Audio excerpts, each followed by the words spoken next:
This show is part of the Deluxe Edition Network. To find the other great shows on the network, head over to the deluxeeditionnetwork.com. Bev's Video Kingdom is intended for a mature audience. Listener discretion is advised. Bev's Video Kingdom is brought to you by Floyd Gondoli's Grocery. Hey there, folks. Floyd Gondoli here. I'm a man of simple pleasures. That's why I opened the best grocery store around. Fully stocked with a wide assortment of items, guaranteed and tested personally by me, Floyd Gondoli. We're talking great deals on all kinds of exciting items. Sticks of butter in various sizes and shapes. Over 350 flavors of lollipops. Any kind of oil you can imagine. Fresh vegetables of varying girths. And bathtubs full of warm, fresh mashed potatoes.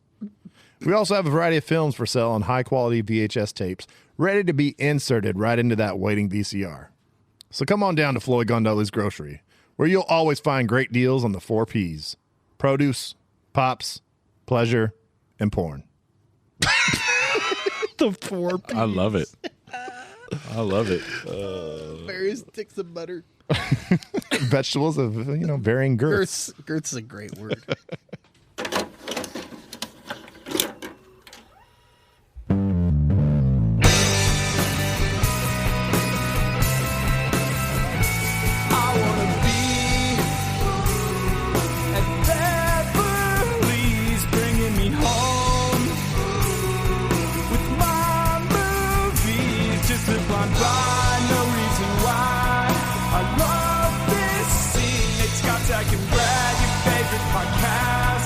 Start this thing.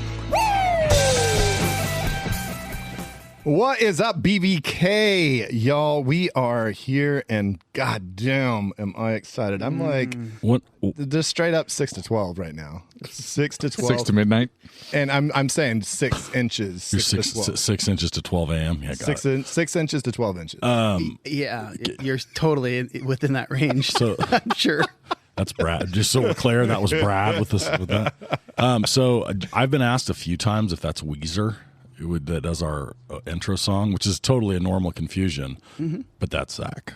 I've got 3 dead flies in my beer right now. I just went to take a drink, and I'm like looking at you guys Is like, that's real? I'm absolutely horrified. Flies. What are those? They're Gnats. gnats. Yeah. We're in the outdoor Bev studio, by the way. They're nasty. So that's written.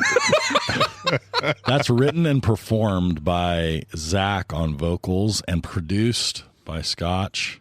What did you do? All the instrumentals? Yeah, I did. Yeah. Zach's one. People are like, you got Rivers Cuomo on Cameo to say your names? Scott's a one-man band. Well, it was great because when you guys came over, I wasn't quite sure what you're going to do. And you said, hey, Zach has a song, and can you record it? I was like, oh, yeah, no problem. He goes, come on over. Next thing you know, I was like, Scott, you got to play all the instruments. Scott, he's got a song that you're going to play. Right. And compose. The best part of it was when I was like, Scott, I want this part to be like, and he was like, what? And I was like, he's like, I'm not following. And then I decided to describe it. I was like, I want it to feel like, and Scott was like, oh yeah, I got it. And he Well, I love that we had him like digging through all the like different effects for the guitar, and we're like, find the Weezer effect, and he basically found it. there was a Weezer effect, which is fucking awesome. I'm not going to blow my entire load now by talking about what Scott's drinking and why, so I'm going to wait on that, but it's really just going to say it's really hard. I'm having a hard time lasting right now. Just saying. wow. It's a little teaser. For drinking. Okay. Little teaser for drinking with the director. I didn't realize we will it'd be get there so titillating. eventually. We will get there eventually, but today, folks, we've got a lot of pleasure for you. Simple men, we like simple pleasures, and we're going to talk about the movie Boogie Nights. Boogie Nights, the Paul Thomas Anderson classic. I mean, PTA. Although he had a movie that he had a bunch of squabbles with the producers, that was Hard 8. Also known as Sydney. They tried to release it as Sydney, it was called Sydney, and then they released it as Hard 8. But Boogie Nights is his basic, like, real full control debut. And oh my God, Which is incredible. I didn't realize this was the first big movie that he'd done, and that's what a debut. It's in the world.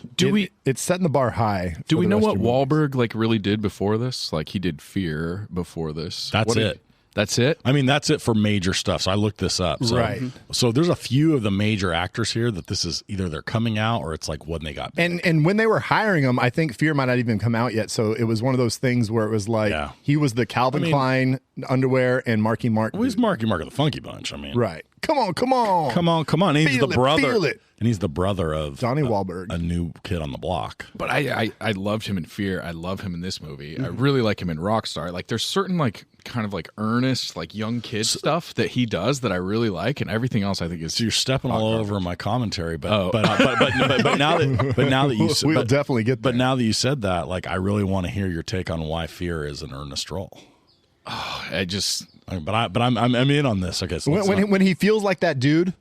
When it feels like he's playing that dude and you feel like that's kind of him. Yeah. Okay. That's when I think it hits the best. Okay. And- I feel and like he could have been the kid from Fear, or he could have been the guy in freaking Boogie Nights. where he pretend, you know what I mean? Right. But in Fear, he's like fake earnest, but then he's really kind of like a devil. Well, he's just kind of a psycho, but he's like a psycho earnest guy. I think that He's that he psycho-earnest. plays a very like dudes like that, right? That are just like fucking let me in the house. You know what I mean? That are fucking wild. Yeah, I mean maybe. Dude, I know more earnest. We used to have a guy that did the insects at our house that my wife and I called Ernest Justin because he was the most earnest dude ever. We did. His name was Justin. We called him Ernest Justin, and we called him Ernest Justin. But I love the idea now that he was actually a psychopath. And then, like as soon as I left and he stopped telling me about the investment property that his father-in-law and mother-in-law were buying, he was just like, I'm gonna fucking break your window and peep on your kill wife. your dog. Yeah. That's terrible.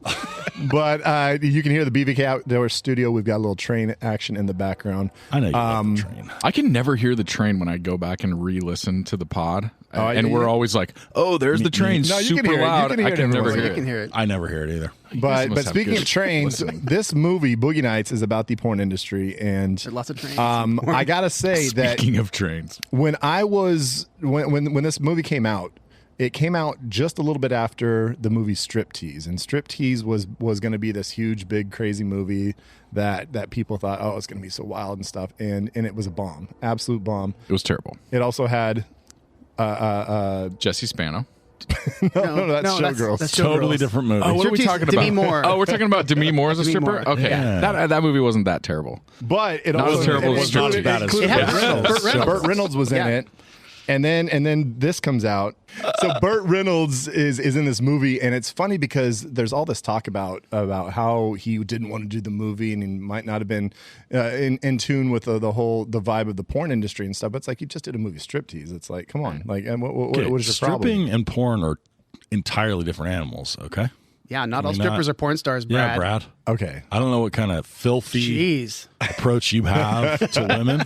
this is true. Actually, true. I think But if you that- watch the movie Striptease, Burt Reynolds is an absolute mess in it. Oh, like yeah. he's like horny. He's trying to horny it up the entire time. He's a politician, He's right? trying to turn her into a porn star, essentially. Like, yeah, he's a politician, and he wants more than stripping. So you're saying Boogie Nights is the sequel?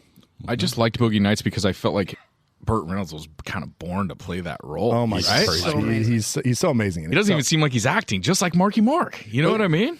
So the point was though is the Boogie Nights comes out and nobody really knows who PTA is, except unless you're like a super movie insider, you know about him. But for just average folks like us, That was when they like, called him Paul Thomas Anderson. So he has this movie comes out and like people are like, it looks kind of weird, but it's about the porn industry. Oh my god, I don't know if I should see that. And I know I didn't see it in the theater. I ended up seeing it later on in video. I'm glad I didn't see it in the theater. Sitting around all those people with that giant nipple on filling up the whole screen on that close up, that'd be weird. Yeah, It'd be a little awkward, but no more strange than what people were doing in the 70s in the old. I guess porn that's theaters. the point. Like that's why they did that shot, because they're trying to get that rawness or whatever. But I remember it made me uncomfortable the first time I saw it at home. That just raw close up, as close as you can get to a boob. Julianne Moore, yeah, Yeah, really weird. absolutely. So I missed that scene entirely. wow. It's actually the only scene I watched. No, I'm just like I didn't really. I mean, like there were a lot of nipples in that movie. Right. There wasn't one scene where I was like, no nipple. Yeah, No, they get very close Very up close. in the middle of that first sex scene. I thought you were fucking with me. You're actually serious. no, I mean, I don't remember it as like a Nate's like, I stand-up. feel like this is part that I would have remembered. I did not. I've seen it 336 times. It's there, bro. I may have Nate had fallen finished asleep. already by that point. Right. I'd finished watching that chapter of the movie. Yeah, and I that's was true. Then on you're to probably something right. else. And he did, Onto a different he device. He didn't just set in it like It actually, Like- in like he fairness, wants- it could have been because I watched about 30 minutes of the movie on my Apple Watch. And, you know, that's it doesn't look that big on It's the best way to watch it. that's the way most directors are hoping that if you watch this on my Apple Watch, that's what I'm going for. I also made it fit the screen, so everyone was kind of disordered. So The nipple very- looked like it was like an ellipsis. The very last scene of the movie is less impressive when you watch it on your Apple Watch. I heard the Apple Watch adds 3 inches. Is that true? Yeah. Well, I actually had to scroll up about 3 screens to see the tip. No? Okay. So I see Boogie Nights and I'm amazed. I'm like, wow, this is an incredible movie. It goes so many different directions. It gets so many different emotions out of you. It's got great music. It's like I said, it's got so much color, so much just vibrance about it, and it takes you on this crazy journey that you never know exactly which direction it's going to go, and some crazy shit happens. And I was just in shock. I was like, oh my God, I can't wait till this motherfucker makes another movie because I got to see it. And So what do you follow it up with? Magnolia, Oh, okay. which left a lot of people. So he shit the bed in the next one, huh? Is that what you're telling me? It's polarizing. It's definitely a polarizing movie, but I want to hear, Zach, so when's the first time you see this and what were you expecting? So honestly, I don't even know the first time that I saw it. I know that I watched it with my old roommate Elliot, and I know that we dug it just because it's like, you know, it's not a very sexy movie, despite it being about the porn industry. To me, it doesn't necessarily glorify anything. Parts of it are kind of sad. I really love spoiler alert, I love the happy ending, or the seeming happy ending at the end, like the way that he kind of ties it up in a neat little bow and is like, hey, look, these people, they need each other. They've become their family or whatever.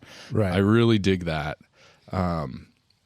I don't know. It's kind of a weird one where there's a lot of time where not much is happening, but goddamn, they make a lot of shit happen in that time. Like my favorite is the interaction of Marky Mark and what's his buddy's name that's making the drinks at the John C. Reilly, Reed Rothchild. John C. Reilly Dirk and Marky Reed, Mark. yeah. I love they make the Such a movie great for me. scene. They're fucking great. Like all their little interactions together, like when they first meet and they're kind of like Flexing on each other. Oh, dude, Yeah. it's so funny. In the absolute most like 12-year-old way. Yeah, you could ever exactly. do it. Yes, Like it's exactly. just perfect. Yeah, what do you bench? You know, Say it at the same time. question, yeah. You didn't say anything. You didn't either. Neither did you. And I mean, that kind of dialogue could be like construed as cheesy, but I don't think it comes off that way. I think it comes off really good. And contrast that though, like, you know, we had another like what do you bench scene. What do you bench seems to be a really good device, right? Good Will Hunting, same year. True. Does what do you bench? Very played very differently, but In like Clerks, the movie Clerks, he talks about what do you bench? Well, they all lie. I'm trying to If you remember the think last about time it, I they're asked all somebody what lying. they bench. What's the last time somebody asked you? No, Yeah. I asked somebody what they bench. Oh, you should definitely work that into everyday conversation. Probably when I asked Zach like about a month ago. You're on an What do you airplane bench? next to somebody. Hey, so what So do you bench? The problem is Nate knows how You much say I it at the bench, same and it's not that time. much. Let's say it at the same time. Next airplane ride, 100%. Okay, so I have a few takes here that are I'm going to lay it out a little bit. First of all, I remember liking. I feel like I love Paul Thomas Anderson until I remember that like I like one of his movies, and that's not strictly true. So I liked Boogie Nights a lot for all the wrong reasons, which I'll get to next. So I liked Boogie Nights a lot, and I hated Magnolia, like really hated it. Hated it more than people that hated it. Okay. And so I was like, this is garbage. And I became aware, maybe vaguely, that he made There Will Be Blood, which I think is right after Magnolia, right? No, No, that's- Punch Drunk Punch Drunk. Love, Oh, okay. So yeah, which is great. okay. See, now you might like him a little bit. So I did. So I did not. I refused to watch Punch Drunk Love, despite being an Adam Sandler fanboy because at it that was time. because it was Because Magnolia guy. well, it looked weird, and I was like, "It's Magnolia Guy. I'm not watching that." So then There Will Be Blood, and I'm like, "Oh, that's Magnolia Guy. I'm not watching. It's about fucking oil wells. I'm not watching that." Sick as So fuck. I wait and wait and wait. So finally, I'm like, I have to watch There Will Be Blood, and I watch it, and I was like, it creeped me out, but I loved it. Like it made me feel weird, but in a good way. Right. Yeah. And so I admit that that's a total masterpiece, and it's really good. And then I watched Punch Drunk Love, and I hated it. Oh, really? And then I watched it again 5 years later, and I loved it. Okay, good. Wow. 'Cause So I like liked it was a weird come around, and so but I still haven't seen The Master. I still haven't seen Phantom Thread, and I hated Licorice Pizza. So like that's I pretty haven't much seen PTA, Licorice like- Pizza yet. Regardless, though, you have to say he makes interesting movies. Regardless of if they make you feel something or if you think they're good. He does, but They're definitely but for me, the misses are big misses. They're big misses in a different and better way than say like M. Night Shyamalan, who just makes some like real dog shit misses, but some great stuff, but like stuff that's just like horrendous. He's been striking out for a minute. Right, but I'm just saying, like, so I admit that, but like, it doesn't make me hate like, Magnolia less. Now, have you revisited Magnolia? No, are you gonna make me do that? I would suggest it because I remember the first time I watched it, I was like, this is just hella weird. And then you go back and there are some amazing performances within kind of a weird, shitty movie. So I would say there's so much Those are my good favorite acting. performances. There's so much good acting, and Tom Cruise, goddamn, he's just steals the screen. I admit I should watch it again, But I the movie itself, it is a weird premise, and as soon as frogs start dropping out of the sky, it gets a little out there. But I think once I heard about that, I was like, I'm not really interested. I mean, I'm out. If we're being honest, Boogie Nights is not. It's a little bit of a weird movie, and by far the most straight up the middle movie he's done.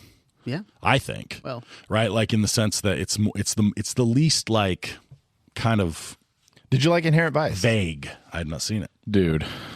and I've So heard we it's should really start good. there. It's fucking a wild ride, dude. Okay, so I admit that I need to see some of it. And but I'm not even saying it's good. I was really off, but okay. Second, I liked this movie a ton when I first saw it, and I might have seen it once in the like intervening years that I don't remember my reaction, and then I really liked it again this time for totally different reasons, and I was kind of ashamed of my like 18-year-old self When I because I do remember it as being like sexy. Like when I think of Boogie Nights, but prior to this, some of these more recent watches, I was like, okay,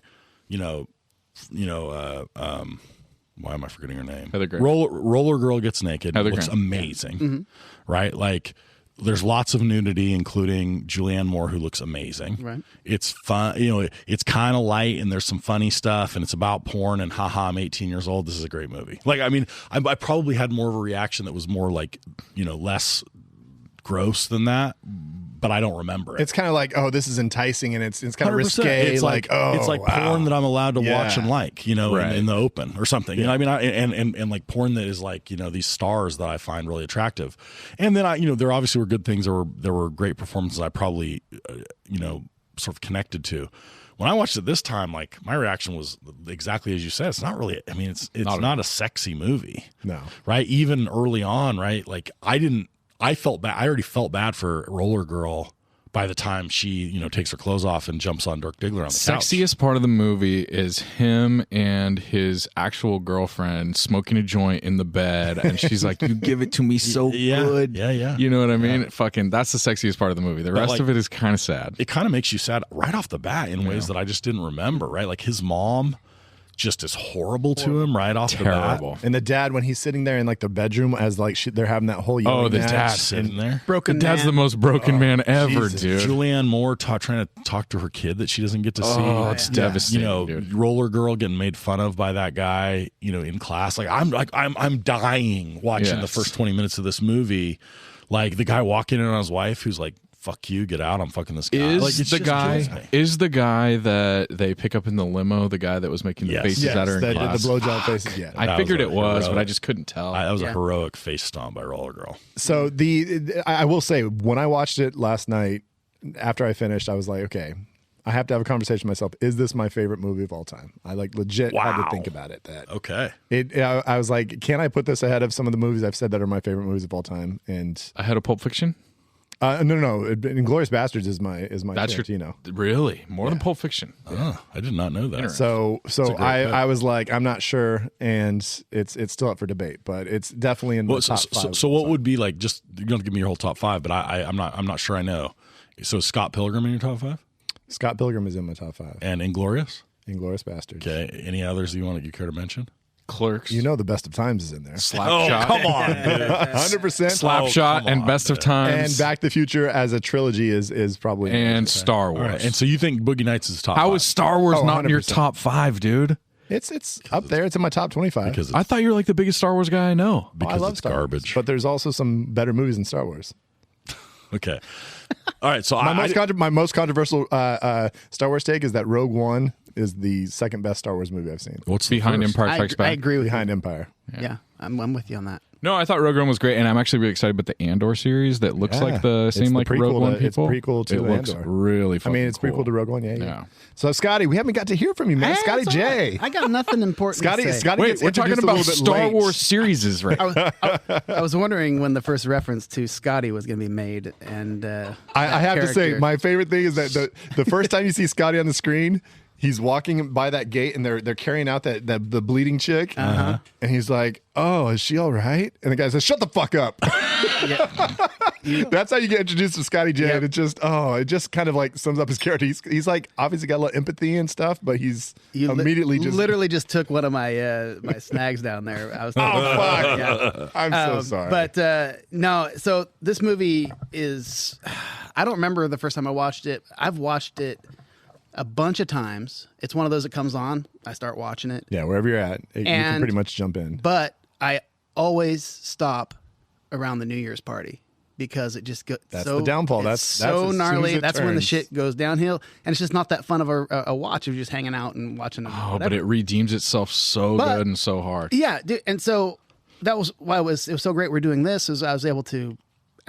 I wanted to watch the whole thing start to finish, which I haven't done in a long time, and I really appreciated the whole arc of Yes. everything so much better. But as a movie that just comes on, that first half is just damn entertaining. party, There's man. so It's many great. things, and it's so quotable. I spent so much time in my life throwing lines back and forth with my friends, and like just that whole exchange with Reed and Dirk, you know, like the swimming pool when they're doing the so dives good. and all that shit. It's They're just diving, they're racing each other. yeah. Any chance Reed actually squats 350? No. Nah, They all lie. All of them lie every single time they ask somebody how much they bench, including Robin yeah. Williams. And I love the fact how like Reed's kind of the alpha when he gets there, and Dirk's just kind of then it totally changes slowly, and then Dirk becomes the man, and then Reed's totally the guy that's like, supporting him. So Very interesting. John C. Reilly, he plays second fiddle very great in a lot of movies. so I mean, if you think of Talladega Nights, he's a great second fiddle. I'm a John C. Reilly super fan. I love He's amazing. Shout out to everything the he's in. Lakers show that he did. Did you watch Oh it my yet? God. Jerry Buss. It's so fucking Winning great. Time. Dude. So good. I haven't That's seen that. supposedly That's worth a supposedly Will Ferrell and John C. Reilly got into a little spat because Will Ferrell wanted Jerry Buss role like crazy, and somehow John C. Reilly got it, and that Really? created a little rift between them. But I know they I think don't- they've healed it, but I it was I a can't beef. see Farrell in that role. That's weird. Because he kills it so hard. He's so good. Oh, dude, It's good. I mean, I didn't. Jason Segel's in it. Yeah. It's fucking awesome. All right, I'm in. Yeah, it's not exactly the most accurate thing in the world. There's a But lot the of, but big it's really historical shit that happens, like the shit with the team, like a lot of the interactions may have not exactly gone that way, supposedly, but the like, whoever's the coach and who the players are and everything, it's all pretty historically accurate. What happens in the games and stuff, it's fucking dope. I think the basketball action's great. good. Yep. So yeah, going back Sorry. to this, that's all good. Yeah, just the acting across the board. There's so many amazing actors, actresses in this, and the music is just unreal. And I didn't realize this thing was 2 hours and 35 minutes long It's long.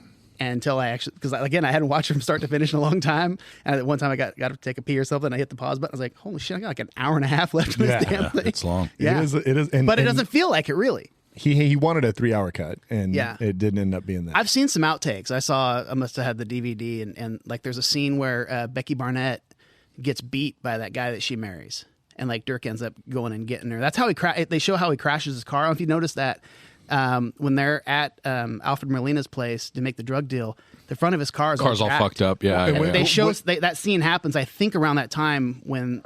Well, he's told that his parents got in a car accident, and I think he wrecks his car. Okay, Like yeah. his parents die in a car accident that they actually filmed. Oh, sure. But in the drug deal, and when they're planning the drug deal, Todd's talking about what they're going to do. Dirk says, "Oh, I'll have enough money to fix the vet." Oh, okay. And so I always thought that was like after it gets shot up, but then I realized, oh wait a second, it doesn't get shot up till the drug deal. Yeah, when they So- pull up, it's all smooshed up yeah, in the front. yeah, so it's messed up. Yeah, Yeah, That's- overall, it's a classic, and I dig it. So would you say it's it's a fun movie until Julianne Moore gives him that rip of coke in the bedroom. Things change. Like it goes downhill immediately. Basically, when you see Todd show up and he kind of busts in the fence, and it's just like shit's about to get really fucked up. So now that Todd's here, He I feel like changed that's the vibe. I feel like the turning point is the little bump of coke that he does, and then all of a sudden, And I will say that like, I feel like if I have a critique of the movie, or I have a few, but I think it feels like it transitions a little too on the nose for me. Maybe pun intended, but like he goes and takes this rip of coke, guy shoots his wife and then shoots himself at the party. It's a very like, one interpretation, right, is that like it's a catastrophic set of events that like happen to coincide and really send things in a bad direction. But it also feels like things might have he could have demonstrated them unfolding, I think, a little more subtly. You kind of do a little bit when, like, right before that, when he gets the next award. Like, so the first time he's up there, he's like, "Oh man, we got to keep rocking and rolling," and the next time he's just.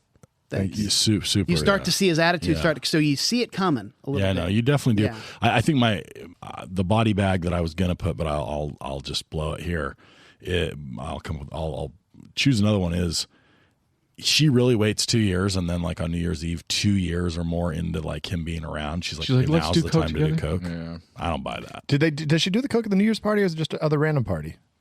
they're just sitting on the bed. Isn't it the New Year's? It's the New Year's party for sure, because I can picture him coming out of the bedroom. That's when Scotty grabs him and takes him out to see his car. They're walking And by, kisses him. and Todd, So okay, but interrupts that him. Todd, it's Todd's first party. I just didn't remember if Yeah. Todd's first party was the New Year's party or not. Okay, yeah. He's super cool with Teddy's advances too. He's like, it's okay. Like he's just the nicest kid. He's just like, it's Wait, okay, Scotty's man. advances? Or Scotty, yeah. Yeah. Oh, dude, he's super like sweet to the. He's like, to it's the guy okay, about it, dude. yeah. Come on, let's go inside. Your car's really cool. And that for me, that scene where Scotty then goes and gets in the car and is like sobbing, and I'm an idiot. I like that felt. That's one of the realest scenes to me in the devastating, whole dude. movie, and it's almost played like it's played perfectly because So good. It's played in a way that isn't overly heavy-handed, right? Like you could have like music that's feels too heavy, or some sort of real tight shot that makes it feel ominous. It just feels like exactly what you would do, dude. If you were just really wrecked and really feeling bad ahead of time, maybe a little Super drunk, yeah. You're just, dude, you just like lose it, right? So I want to make this point right now because there's two connections I have between this movie and my favorite television show of all time, which is The Shield. One is Scotty getting in the car and crying. There's a scene early on in The Shield where Dutch, one of the he breaks a serial killer. He ends up breaking the serial killer, gets the guy to admit it, and basically he's got him locked up. And he's getting wrecked by the serial killer. The guy's playing all mind games with them, and he finally like breaks this dude, and he wins. As he's walking by, all like the cops are like cheering for him because they were watching him get his ass just like taken out, like on the video, like watching it. He goes out to his car and he sits down like after like all these people are cheering for him, and he goes out to his car and he just starts bawling like because this guy really like broke him apart inside and he just like is ruined. That and then This is on the FX show, The Shield. Yeah. It's so good. So good. And then the other one that's is the fact that it's almost played for laughs. The whole his wife's fucking all sorts of random dudes all over the place. And then obviously it ends just absolutely tragically. And in The Shield, in the first season, there's these two dudes that are fighting over this woman, and they keep like having these dumb little like silly scenes, like, oh, he slashed my tires, oh, he spray painted my house, and it's like it's all played for laughs until all of a sudden you go to this one scene where the one dude shot and killed the other people, and like he's like getting arrested, and it's like, oh shit. We were all laughing at this, and now it's fucking. We got two dead people, so they kind of copied it, but at the same time, it's played really well in The Shield as well. So that's my Interesting. Sorry, are you saying that PTA is a Shield super fan and ripped off? No. that The, they Shield ripped off came after PTA. Boogie Nights. I'm saying the Shield ripped off PTA possibly. Okay. But all right, so we've got our first thoughts here. I think it's time to bring in PTA, also AKA Carl Reiner. Sorry. Yeah, you didn't listen to last pod. That's all right. I don't. You were there for it. I don't but- follow that reference at all. Nor do I know who Carl Reiner is. So none of this makes sense to me. He sounds like a guy that really pulled himself up by his bootstraps, though. Paul Thomas Anderson, the husband of Maya Rudolph, and That's Where's he accurate. going with this? no, he's Maya Rudolph's husband, and also used to date and did a few of her videos. Alanis Morissette. We did a lot of Fiona Apple. No, videos. that's what I meant. Fiona Apple. Not Got those Alanis Dave Morissette. Coulier I got my sloppy seconds, Wait, is huh? Fiona Apple Canadian? Maybe she's not. I think she's, They're all Canadian, bro. I think all they're of them. Canadian. Dave Coulier and all those guys. Yeah, they're I all didn't- from Canada. I didn't study my female pop star origin It was stories. Fiona Apple. I don't know why I said Alanis Morissette. I meant Fiona Apple. Same. Anyway, so Paul Thomas Anderson is going to come in here to the studio with us, and we're going to drink with the director. Pull up a chair and grab yourself a drink. We'll hypothesize what directors think. Maybe sometimes get a guess what makes us look good. Let's drink, laugh, and pretend we know what we're doing. Drinking with the director, brought to you by Last Call Brewing. Oh, we got to love that little jingle there. It's so great.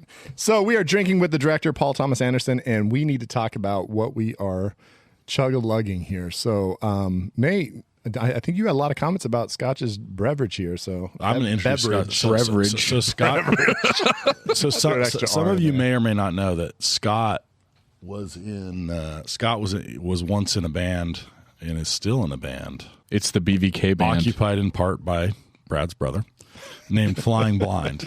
And so Scott's the Isn't drum. it Andrew and the Flying Blind? Isn't that what it's called? It's Andrew and the Blind. Andrew and the I think Blind. it's- Oh, okay. Andrew and the Flying Blind. So Scott's the drummer for Flying Blind, but he's also what would you say in the last 2 years you've become a solo artist? Last 2 years. Well, I mean, I've always played everything, but yeah, I But I mean, you Yeah. released your first album, right? Yeah, I about started a couple years ago. Yeah. Yeah, released it last year. Okay, so the Ballad of Bosco Jenkins is Scott's solo album, and he did his first live show was the BVK release party. Yep. I A actually, magical evening. I never thought that I would actually play live. Yeah. Before you guys said, "Hey, we're doing the release party, and you're going to play some songs, right?" I'm like, Yeah. I guess I am. I was going to say, we didn't ask. We were like, Yeah. And then Scott's going to play You a know, set. it was the only excuse was so that these knuckleheads could get up there and play guitar. 1000%. Too. It was like we need to have somebody who's decent. Our so that we can get skinhead up there folk and then, trio like, needs to exist. Erroneous. That Getting is- used never felt so good. That is at best 20% true. Okay. So Scott now not only is a solo and live performing artist with regular gigs, what is he, like one a week lately, but he's so fucking fancy that he went to some Dude. fancy pants winery He's and so played fucking fancy, their, you guys. their Sunday, members release, and they sent him home with these fancy ass bottles of wine. So just load them up with a case. so Scott rolls in tonight and he's like, we always have the kegerator with our named glasses, and Scott rolls in. He's like, think I could have a wine glass? Oh, and it's got like a design painted. It's like when someone does a pinstripe on a car, Yeah. like on his wine glass. it's perfect very for fancy. swirling. Oh my And I was gosh. like, oh, do you want to? Yeah, do you want something you can see the legs really well, or do you just want to sniff it? I just simply the famous pool scene in this movie. The song that's playing in the background is called "Spill the Wine." Awesome. And There you I go. thought it tied in pretty good. That's literally the only reason I brought some wine. So tonight, what's but- the wine you're actually drinking from this fancy gig you did? So yeah, I played.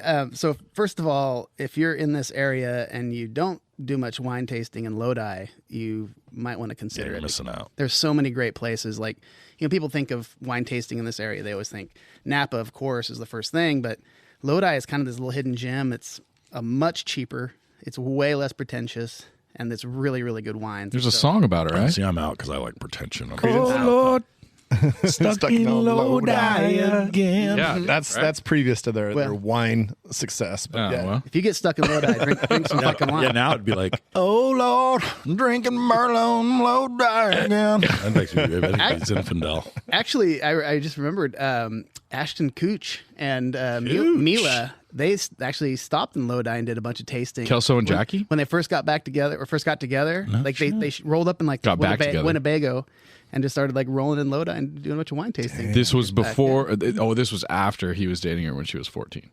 This was right. recently. Gotcha. Like, within the last few Yeah, years. she's like 23. Okay, because they're married. She had 23 or something. Anyway, I did play at this great place, Rippy at Lodi Vintners. They had a release party, and they were nice enough to have me out and play some of my Scott rock. So what's It's like that? yacht rock, but What different. kind of vintage are we talking So about? I'm drinking. It's a Cabernet Sauvignon, Oh, it's a good 2016. They call that a cab sav. Yeah, one. Full bodied, got some fruits, maybe a You know little what? bit of a smooth finish. It's jammy. I don't know what the Is there notes are. oaky, some Just- peanut butter in there, maybe a little bit of I don't know. Give it a taste. It's Nutella. probably got a note of whatever flies have died in it because my beer had some serious. There's one gnat. I told you. I'm saying I'm keeping mine on the ground, and it's gnatless. So maybe putting your drinks on the ground Yeah. is the right way to do I it. think So, that's. anyway. I think you're being fooled by randomness. All right. Well, I'm drinking. really good. I'm drinking Diet Pepsi and some Maker's Mark. This is the OG bourbon for me. This was the first bourbon I ever had, bourbon and 7, which I fell in love with. I'm surprised. Where's all the exotic grenadine? I decided to go sans grenadine tonight. Wow. is Okay. weird. I'm drinking wine and I'm he's a not drink drinking it. I'm a grenadine? drink it. What I'm the basically fuck's going drinking on it. on I'm basically BBK? drinking it. I'm basically drinking it neat. Okay. Yeah, That's true. with Diet Pepsi and ice. Neat with ice and Diet Pepsi.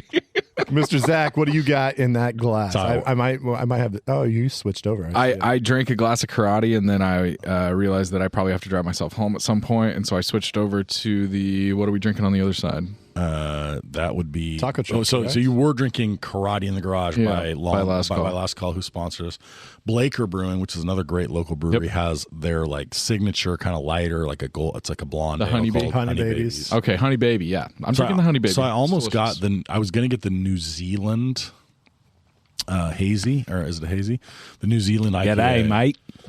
Because the bartender at Last Call, she told me it was amazing when I was picking up my karate, and so I went to Blaker to get it, and they don't have it in the cakes. Yeah, and nice. those New Zealand hops are very hot right now. They are in all sorts of beers. Yeah. Nelson. I New went in Zealand hops. whenever I order. I mean, Honey Babies is their most popular beer at Blaker, but every time I order it, they look disappointed in me.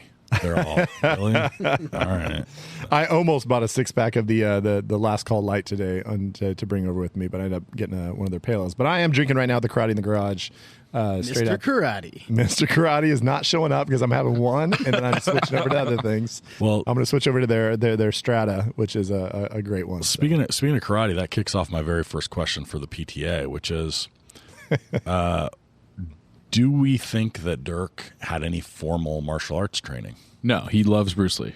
Right, but I'm just saying, like, there's enough moves that, like, you don't think he went to the Y like Daniel LaRussa? And was taking some lessons. Daniel and stuff LaRusso, like- first of all, was one of the greatest athletes of all time. So fucking put some respect on his name before you say it out loud on our podcast. I mean, he had a full 3 months of training, and he was winning the world championship. Well, but I mean, prior Or to the Valley but hey, prior tournament. to his stint at Miyagi-Do Karate, he reports that he did some lessons. he did. at the He went to the Y. He learned how to I punch. want to know: did Dirk Diggler also? Did he go to like the Reseda Y? Well, he says when they're talking about his biography, he's like, "Oh, that part about me not having a black belt is wrong," or he says something like that at one point to Amber Waves, and so he's trying to say he has a black belt. He's which full is of shit. absolutely full of shit. I think he got all his moves out of the back of a magazine. 1,000%. Yeah. My favorite part is when he like finishes off the move. His hand is in kind of a claw a lot. Yeah, he's doing the Tiger drunken claw monk kind of the technique. dragon, and that's my like. I'm like, oh, that's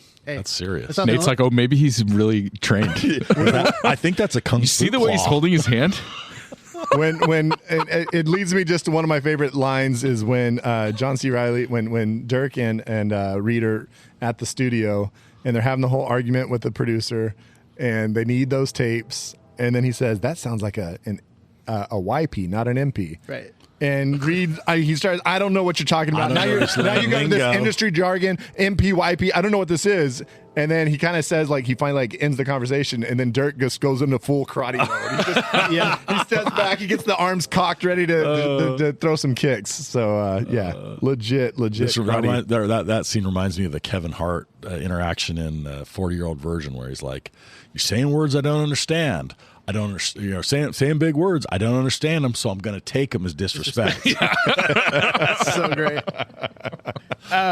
So something like I'd like to talk to him about PTA about is the Dirk Diggler story, which was a mockumentary that he made in high school, which was his first thing he made. 17 years old. 17-year-old, a 30-minute mockumentary about a porn star named Dirk Diggler.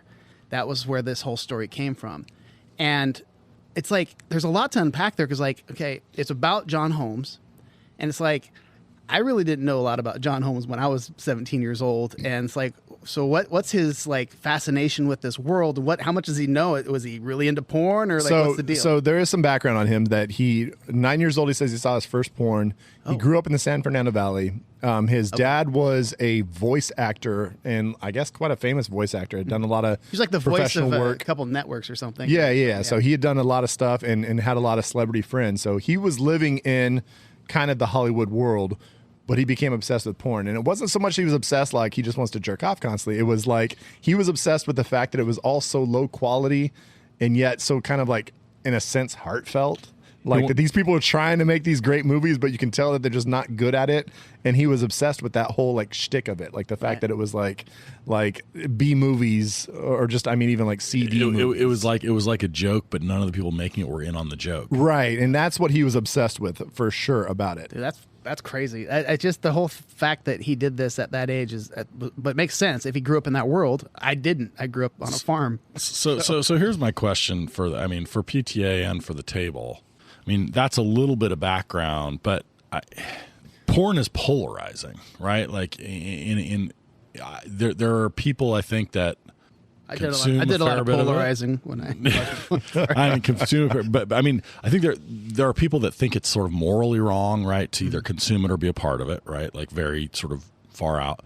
And interestingly enough, like in modern, political spectrum, right, that would be people we think of as like pretty far to the right, Mm-hmm. And then there are people that would say it's terrible. It's also terrible, but for a totally different set of reasons, which is like exploitiveness, super exploitative, super, taking advantage of women, exploiting and objectifying women, right? There's sort of objections that typically would come from, I think, on the left. And there's a whole shit ton of people in the middle, and probably among those on the left and the right that just consume enormous amounts of porn. And maybe like proudly and maybe quietly and so forth. And I guess I'm curious, like, what PTA's trying to show us here, right? Because there's one interpretation of this that is these are people. And this gets to your point, Zach, about the sort of end, the family at the end, and one of the points I want to make, which is, you find, like, people are people, right? Like, these are porn stars, and their life seems very strange, sad, exotic, however you want to think about it. But they need connections. They need people to like have their back. They need people. They want love. They want love. They want love of all those different kinds. And so like there's one version of this that you would say like PTA is trying to show you that even porn stars are people, something like that. But you might also then say like he's really showing you the like heartbreak side of it, right? That like it's ultimately a business that exploits everybody up and down the line. The directors who are trying to make real films, but the joke's on them. The actors, obviously, they're taking advantage, and then there's a lot of it that we don't see, right? Like in some ways, you can make the argument that this is a much milder version, which is we see all these women, especially involved in this, pretty much seemingly of their own will, right? But there's a lot of stories about porn where the people that are involved are heavily addicted to drugs and kind of desperate and on their last like leg and doing this because it's kind of an only option, especially if you have a serious addiction. So I guess like, this is a great film for me in the sense that it shows a lot of like intricacy and nuance and gray areas, but I don't know that it's like, but there's a lot of other angles you could take. And I'm curious what PTA would say or what you guys would say about that. Well, it was definitely in the transition between, obviously when it comes out in 97, so it's filmed in 95, 96. The internet is not anything what it is today. So obviously the whole easy access to porn, this is still the old, you find the Playboy in your Canal dad's porn. You find it on the canal. Right? Nice callback. Or the VHS tape in the closet that some teenage boys find, and that's exactly what it is. That's what he's responding to, because that's what I think he said. That at 9 years old, he finds the first porno in his dad's house, and that's what he saw first. And so, I think there's definitely like the more taboo versus like now it's wild to me thinking that like kids can be watching the absolute worst of porn on their phones anywhere they are, pretty much just going wild, and it kind of makes me sad because it's truly the wild west out there. It's if you have a phone with a fucking connection Internet to the connection. internet, holy shit! You can catch whatever you want. And it makes me sad in a sense because there are a bunch of teenage memories of different times when we had found some porn, or I remember one specific event we were watching. We were at a friend's house and we'd found a porno tape. We're watching it, and this person's mom was coming home. And it was just people running into each other, trying to hit eject on the VCR, trying to get that tape out. And it's like it's bouncing between people as we try to like get it back to the room. And when you're hitting eject and you're trying to get the porn out before the mom comes into the garage, you're just like, it takes forever. Yeah. And so it was chaos. None of your motor skills are working properly. People are running into each other and falling down. And Like, I'm trying to press the button. All the blood's in my dick. I can't fucking get it. finally she comes in and we're all sitting there. Hey, just hanging out. Yeah. So I'd like to go around the table. I'm curious if you guys happen to know. Do you remember the name of the very first porn? The name of it? But I remember some things about it. Because I do. There's only one porn I remember, and it's because it was when I was in college that we. I also remember just the name of one porn. Okay, So I'm curious that'll if- work. So mine is from the video store from Bev's Video King. Actually, it wasn't named Bev's when it was the video place, but same place. By then, Bev's actually never had porn, but the one after that did. And so, for some reason, Brad, you probably brought it out to me. It was called Backdoor to Russia. I like you just threw that on Brad. Brad probably brought it to me. Just throws it out that Nate was not with his nose directly I in wouldn't there be looking me. at all of them. What does that mean? Does that mean they crossed the Bering Strait? You know what? I to be honest, I'm not sure I ever watched it, but I It was can Sarah tell. Palin. It was Alaska. But I can tell you that anytime a reference to anal sex comes across my view, I always think backdoor to Russia. Love it. I don't know why, but that's Yeah. it. So the very first one that I remember was Crocodile Blondie. Really? Yeah. Oh, you saw Well a done. spoof for the first time. Was she like, that's right. not a knife? And then he gets his dick out. But here's the thing. It had nothing to do with Australia. It had nothing to do with the movie. It was literally just a clever name, and the main chick was blonde. That's all that it was. So many opportunities I know. missed. I know. She could have had sex with a crocodile. I did see one. Now I'm thinking back. I did see White Men Can Hump. Oh, And there literally was a dude, a dorky guy, like trying to dribble a basketball, and he couldn't do it. he kept hitting his dick with And it. then the chick comes in, and then they start going at it. And at the end, she's like, "Man, you can't play basketball, but you sure can hump." So that was in the movie. Funny enough, they also missed there because they should have just called it White Men Can't Hump, and then we basically Right. followed the same storyline as White Men Yeah. Can't Yep. Jump. Yeah. My first one was actually the only porno I think I ever actually owned, and the reason I owned it was because I think I was in college. We went to a strip club, and when you got in the door, they just handed you a VHS tape for thank you for showing up. Here's Really? here's A your point VHS? for later. It was Here, a VHS put this in tape, your pocket. and it was I think it was called Backdoor Bitches. I think it was like 4 or 5. A lot of back doors. Yeah. 4 or 5. But you know what? The first two were really solid. I know. And then I think it went downhill from there. They really did. Jump- you know, jump same the- jump the storylines shark. again. It was just not good. So the first So one. wait. Oh, Zachy, come on. Yeah, you what got was your one. what do you remember? My first porno? Well, yeah, name Like it. the Do you remember name any? that stands I don't remember. out to I you. do remember. I really don't remember my first porno, but I do remember sneaking home to my house with my boy Heath. Shout out to my boy Heath in 6th grade, and we had just got the internet. And my mom had an old Macintosh, and we would turn it on, and the picture would come like, Yeah, 100%. and it was Jenny McCarthy in Playboy, and it was just pictures, no video. But we found the picture, and it was like remember that all Jenny the different McCarthy pictures of picture. Jenny McCarthy with her very. She had like.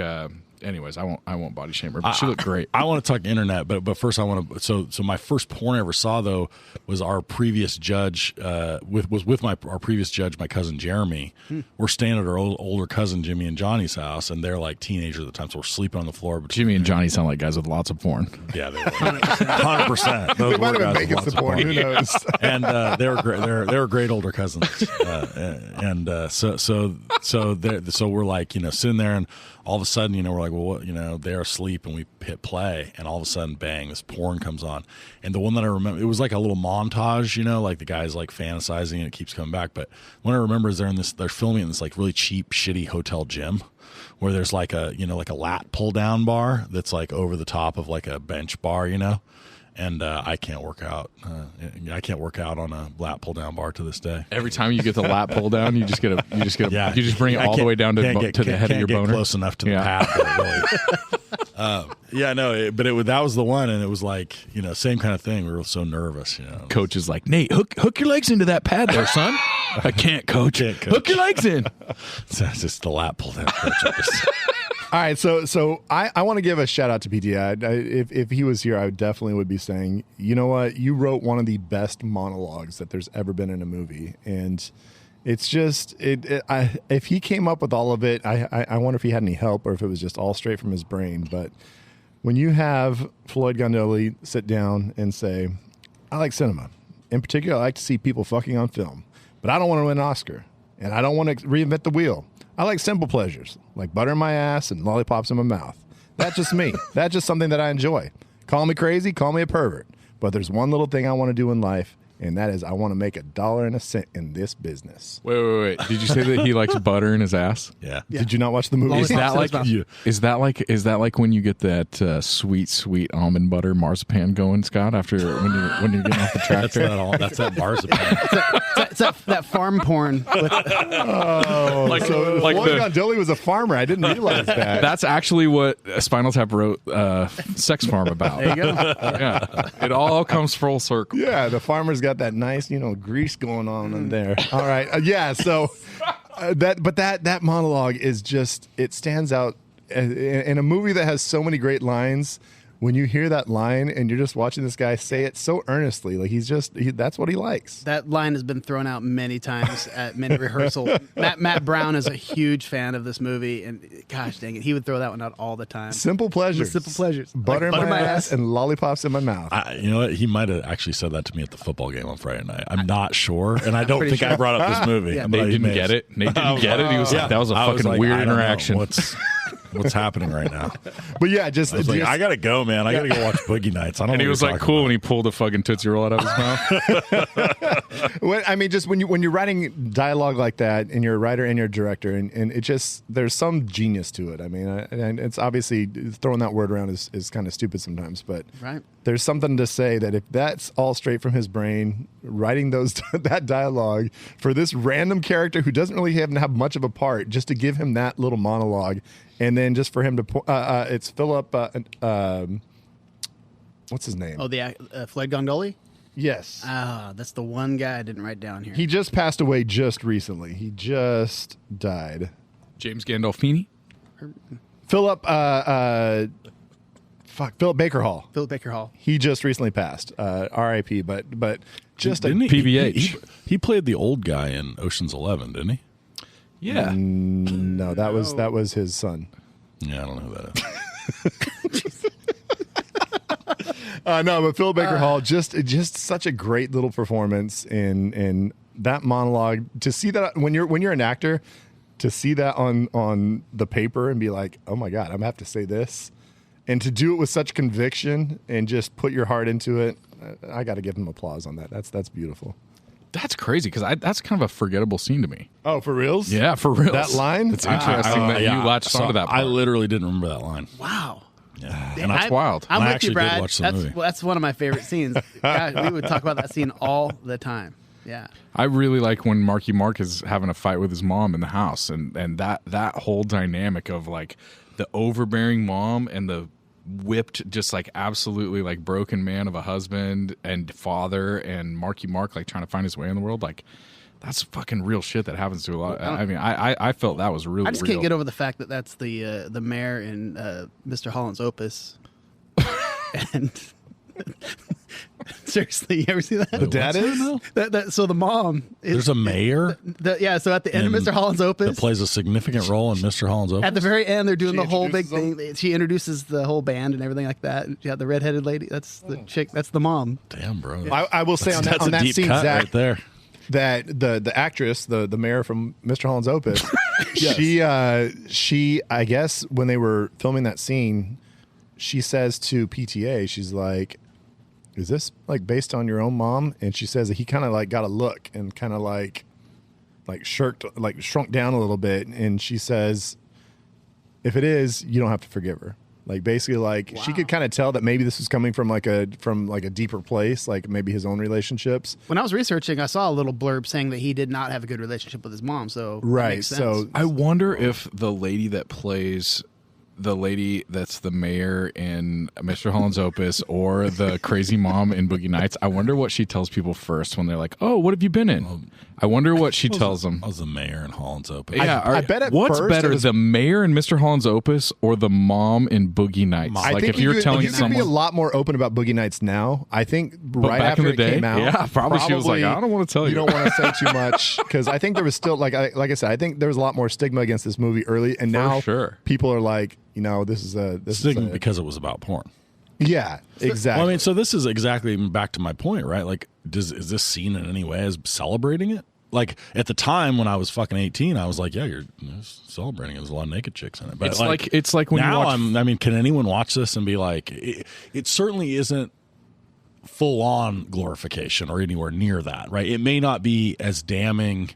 It probably isn't as damning as it would be now, right? And maybe at the time, I mean, especially maybe at the time when this was made, maybe there wasn't as much like, I'm going to hook you on coke and then make you my porn star kind of exploitation. I don't know. But like, there's no way you make that movie. If you make that movie in terms of its focus and topic about today, the same industry, it's not even the same movie. If you turn it off before the New Year's party, you're like, God damn, seems like it'd be pretty awesome to be in the porn industry. You're like, I'm going to start looking at the wanted ads in San Fernando Valley. I know for a fact that I looked at this movie a lot differently when I was younger and I watched it. Because you think it's like, dude, this is kind of crazy. That the life is kind of it's pretty cool, and then like all the great lines on the shit. Yeah, it gets pretty crazy and dark at the end, whatever. But at that stage in your life, it's like, oh, whatever. But now you're looking at it, the whole thing, and like, as parents, you're thinking like, shit, what if my kids get into this fucking world? Or the woman who's lost her kid, and is, Right. like trying to fight to get her, Yeah, her way. totally. Dude, when he's in the courtroom, he's just like, my wife is a pornographer. And like, you can tell he's just frustrated. He's just like, I do not want this woman around my kid. Right. Like I'm protecting my kid as much as I can. But I love that. I mean, And he's not wrong though. That's the problem. Is like, he's not wrong Not because at all. she's an absolute mess of a she's a mom. fucking mess. Which is what's weird because like you almost don't know who to root for in this movie, which is it's kind of weird because it's like you feel for her, you like her as a character, but it's like, dude, I wouldn't want her kid around her either in Right. that environment, and so it's like it's shit. So you're kind of rooting against her in that whole courtroom. It's like, well, don't give her the kid. So it's weird. And like even, Dirk Diggler, it's like, you feel bad for him and all this stuff, but then he goes into his dark side where he's doing all the drugs and he's doing, it's like, it's just a weird feeling because like you're rooting for people that are kind of on the edge and they're not really It's a good. lot of gray area, right? Like Yeah, there's no totally. like perfect characters, which is awesome. Which is what's great. Yeah, so for me, I mean, this is funny to have you, all you fuckers, making singing this praise, since I was crucified for liking a guy that hit on his best friend's girlfriend in Love Actually. But anyway, Yeah, but the difference is that movie's dog shit. And that movie gets like they're all happy endings. this is the perfect I do, the older I get, the more I like a movie that has complicated characters. And in fact, the more I don't even ask the question, like, or feel compelled to like worry about who I'm rooting for. Right. Like I'm a little bit, I'm like, I don't, these are all people trying to figure it out, like people doing some shitty things, maybe people doing a lot more, the mom, I'm like, well, fuck her, like, I mean, I'm not, she probably has a backstory and I'm not even saying that like in real life, but I'm also like, even someone like that who like, I think is pretty terrible and like, it's pretty hard to excuse that behavior, even with a good backstory. You're still like, people have reasons for doing what they do. Sometimes they're really lame reasons, but I don't know. Well, it's like the mom, she's looking at her son. He doesn't really have a good job. He's working at a car wash and at a bar. Right. And he's not going to school. She says, school never occurred to you. And so obviously she's probably frustrated with life in general. And now she's got her son who's not doing anything with his life. She's obviously deeply unfulfilled as a person. Right? Exactly. Yeah. And then the whole thing where the husband comes up and kisses her and she's like, that scene, honey. just that line of her biting his fucking head off for having like a bear, like trying to be like romantic and give her a kiss. Yeah. Oh my God, dude. That is like. It says a lot with such a little It small does. little part. It's 2 seconds, but you know who that character is. it sets her up so perfectly. All right, before we get rid of PT, I want to bring up one thing. He seems like kind of a perfectionist, and the fact that he goes so into getting like period clothing and really just trying to make it as late 70s, early 80s as he can. It's a weird moment that he decided to use The Touch, which I looked up, and that was released in '86 when the Transformers soundtrack came out. Yeah. And so it's well after he should not be singing that song in this movie. No, it's just a It's super five cheesy years song. after That's Dirk's right. recording it. That's so right. it's an interesting thing for him to do that as much as he tries to He's make pretty it so careful. period, He's really careful. it seems like it, and then And there's a reason use behind it. song, It's he just a says he found terrible- it in some like record store for 99 cents, and he's like, "Oh my god, this is such like an 80s sounding song." Yeah. That's why he used it. You got the power, And it never occurred to me that in the timeline of this movie, it was before the Transformers Yeah. movie. Oh my So- god! so- interesting take. The there. part where he's singing in the store made me incredibly self-conscious because I was like, "Oh God, that's what I sound like." I sound really good to me, and everybody's like, "You're really good." I'm like, Jesus, oh man. So yeah, I probably won't sing again. For Anything else for PTA before we move on? It's a interesting movie, and I hope he keeps making movies, obviously, because he's a young dude and he's got a lot of. Is he movies. young? I mean, He's pretty like young. basically like 45, That's 46, young, I man. think. That's a spry. It's old It's a as spring shit, chicken. dude. It's like Nate's Well, age. you know what? Either way, Careful, guys. I got a lot of PTA left in front of me because I'm gonna have to go back and watch some of this shit. He's a little bit older. He's 70, so he's 52. He's 52. The fact that anybody can watch this movie and you can watch it at different ages and get different shit out of it, I think is really cool. I feel the same way about Fight Club of all movies. Like you can watch it when you're 16 and get something out of it, and then watch it when you're 30 and be like, holy shit, I can't believe I got that out of it when I was, you know what I mean? It's like Cool Runnings. Same. Yeah, it's exactly like Cool Runnings. Oh, all right. Sanka man, you dead? Are we letting PTA go? Yes. See you, buddy. All right, PTA. Have a great day. Keep making movies. Thank you, sir. Bez Video Kingdom is brought to you by Buck's Super Cool Stereo Store. Are you looking to get freaky deaky? Do you need more bass in your life? Come on down to Buck's Stereo Store. Well, we'll hook you up with quads that have more gigabytes and gigahertz and gigawatts than you've ever even imagined.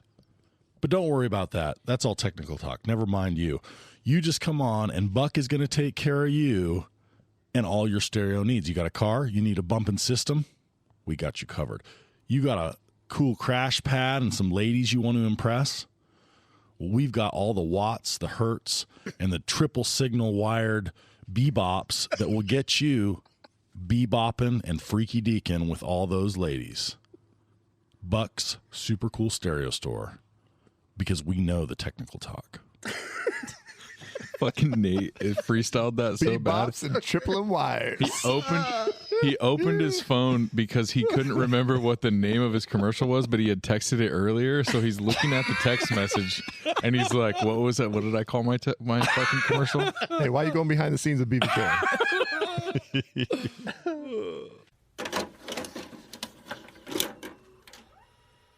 All right, folks, we got PTA out of here. I think it's time for a little category called... Is it a one-night stand, or do you hit it with a shovel, or take it home to mom and dad? It's like fuck, marry, or kill. It's shag, snack, body bag. I gotta say, Boogie Nights is kind of like really fits into. It's like every character decides whether they're gonna fuck, marry, or kill, right? Like they're fucking, Hey. they're in there, and fucking. If you're the guy whose wife's always fucking another dude, maybe you're gonna kill somebody. Yeah, If there's- you're the wife, maybe you can fuck somebody.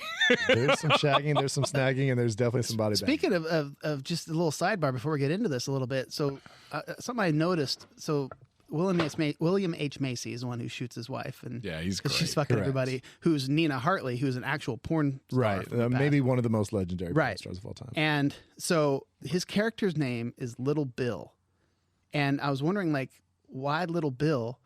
Could it be because he's got a little cock, and that's why she's fucking other people? And I don't know why is he Little Bill? I don't know. He's a little He's guy. kind of a smaller person. Yeah. I A little mean, bit, maybe yeah. that's it. But yeah, no, that So could my be- little cock theory doesn't have any. She definitely needs a man, and she It's seems not like the she's size of the instigating boat; him. it's the motion of the ocean, Scott. Have you never not heard that? Trust me, bro. That's all I got. I do got to say about that scene when the fact that he goes out there, he takes a champagne glass, puts on the thing, he gets the gun, and then the fact that he like locks his car before he walks in. He's got a gun. He's ready to go murder his. Dude, I noticed that and same thing. He puts and I the was keys like, in and very like don't want to deliberately locks the steal car. my car, and then he leaves the champagne glass and back in there, and then all. Oh man. Another note on that is they actually filmed the shooting. I was gonna say And it they said takes a lot of they restraint said to it not was, do it. It was legit hardcore graphic. Like it was like brutal. The blood and guts, because like they used all the blood and everything's flying everywhere. And they were doing it at the time. Right. Yeah. So And they were like, that can't make the 2 hour and 35-minute cut. the weird thing is that when you play it in your mind, like you hear, because you hear the shots, it's pop pop, and then it's like one more pop. Like obviously, like somebody got up or something, and then it was like the second pop was like, oh, I got to put somebody else down. Like, I like that they didn't It's show gross. it. I Yeah. like sometimes I a do little too, bit yeah. of restraint of not Yep. showing Me that, but too. then they do show him blow his head. So I like that. I'm with you. I think Yeah. the contrast is good. all right, so shag snag body bag, folks, and we're gonna do this the just the missionary style, the way you do it always. Shag, then snag, then body bag. We're not getting weird. Not getting backwards like Nate likes to do. Yeah, Nate. Sounds Nate like was it. the one who's Little got- doggy style. What We're did not you say? You said we're Sometimes I doing like it. to take the back door to Russia. We're doing it Mormon missionary style We're not doing revert. with our shorts on. No reverse cowboy. with our secret pajamas, whatever they are. Yeah, we've got that going on. So, Scotch, Yeah. what are you shagging here? So I'm man? gonna shag the names, the character names, and they're just so great. And even Jack Horner, which is a great name of Burt Reynolds, when they're telling the whole breakdown of their idea for the movie, and even those names, and he's like, those are great names, Yeah.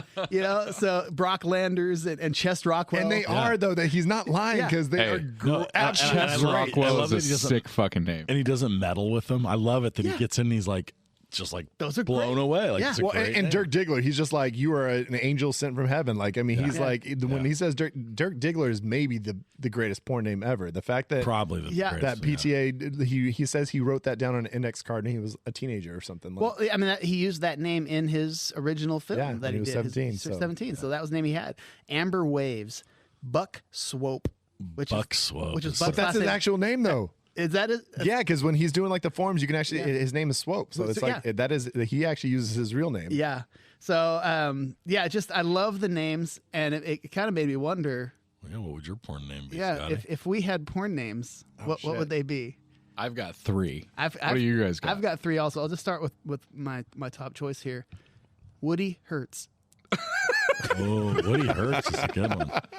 But you see, that sounds like you got like a like you got some scabies or something. No, going my on. Woody Hertz. You know, that reminds me of when we do the draft episode in the future. We were talking about white men can't hump, or white men can hump. You mean this draft episode that it's hasn't like- happened yet? Yeah, but that's what I just said in the future. But there's also 2 really cool porn names in that movie, which is Woody Harrelson, which is like a dope porn name if you spell it Hairlson, and then you've got Wesley Pipes just laying down the you deep go. pipes. Okay. You know what I mean? Good. There's lots of. Wait, there's, his name's is not Wesley. Oh, you're just saying it. I'm just saying, if it was a What porno the real names? for white men can hump, it would be Woody Harrelson, Hair, and Wesley Pipes. Okay. I'm just saying. How about like Woody Harry Stump or something? All like right, that? so my wife just walked out here, and I told her my names that I made up for myself for my porn name, and she thought they were all shitty. Are you guys ready for ready. all Ready. 3 of I'm them? excited. We're ready for All these right. Why'd shitty. you skip me? So, I'm not skipping you. I didn't know we were going in order. You go ahead. Jesus. You go ahead. Go ahead. So we've Steal my got thunder. Rod Membersmith. Okay, Crazy last name. that's my first one. We've got Chub Coxman.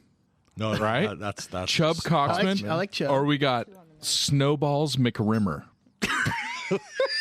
So that's like you. That's like my gay porn It's name. like you take it back in the mouth and then Yeah. spin it around. I Yeah, got it. Nate's describing snowballs now. I love it.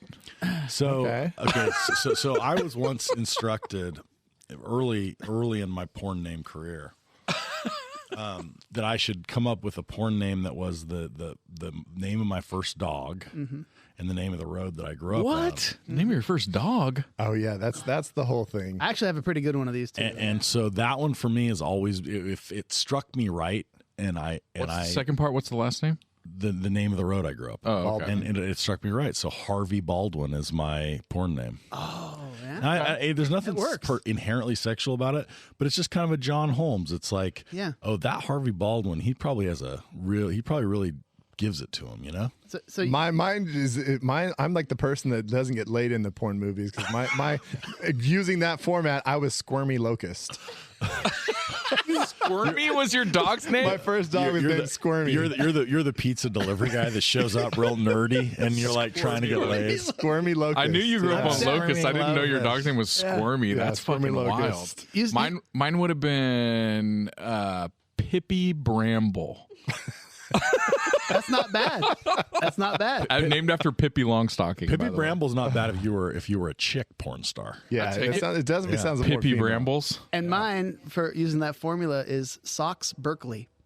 Oh, Oh, like you leave your socks on all the time and you're really smart. Either Oh, that I or, love that. or maybe he's All just a right. masturbation guy and uses socks. I don't know. Well, my porn name that I made up, I thought it's not a bad one. How about Bobby Bulge? Bobby Bulge. Ooh, I like that. I don't Bobby hate Bulge. that. Nice. I like that a lot. Yeah. There we go. It's not as good as Chubb Coxman, but all right. You gotta love those porn names. How about Zach? What are you shagging here?